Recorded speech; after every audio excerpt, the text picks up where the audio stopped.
This is what crews are dealing with in the Patapsco River in Baltimore.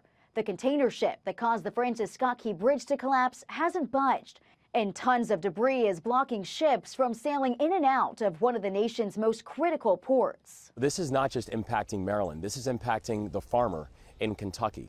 It's impacting the auto dealer in Ohio. It's impacting the restaurant in Louisiana and in Tennessee. That's why crews are now working to clear a temporary alternate channel for commercially essential ships. The first step to getting the Port of Baltimore back up and running. There are East Coast ports that can temporarily absorb the traffic that would have been headed to Baltimore, whether we're talking about the containers or vehicles, but it's not the same. We have over 15,000 people working directly for the port.